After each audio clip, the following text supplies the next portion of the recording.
can tell based on their response in adulthood whether or not they're lacking a lot of water in their bucket. You can see this in practice. We see this with the chiropractors we work with. We see it with the young adults.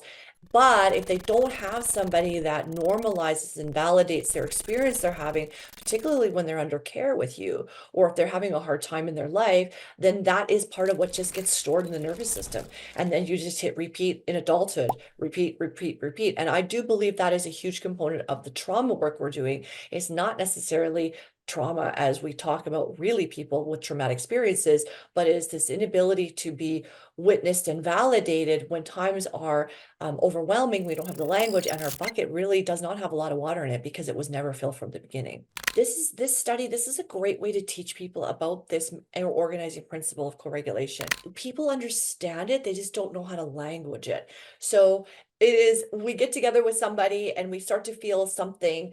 And if we have a good co-regulator, that co-regulator recognizes it on behalf of us and is able to, in adulthood, name it and help us through it. And then we re-regulate back, because it's funny, co-regulation is neuroregulation because it is actually an emotional self-regulatory skill all around emotions, which is where the mind and the body come in for most people that they don't understand, because people think, well, but the way I think doesn't impact my nervous system.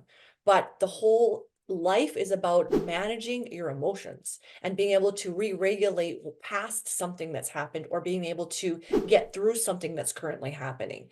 And dysregulation occurs when we can't, when we are not able to, and we're not able to do it on our own. Throughout life, this is the little picture that they developed in their study. So, of course, as we know, co-regulation precedes self-regulation.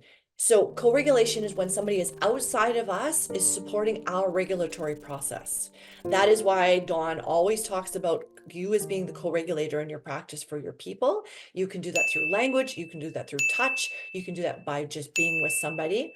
But the goal is, if we have had enough of that in our life, that we are able to regulate ourselves or on our own with very little need or support for somebody to have to do that for us.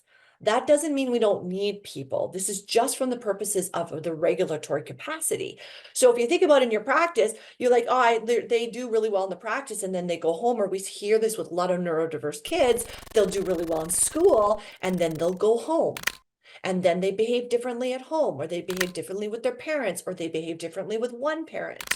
That is what we're talking about, because the outside mechanism of which is to help people regulate is not there. So they are dysregulated in their environments and with the people around them.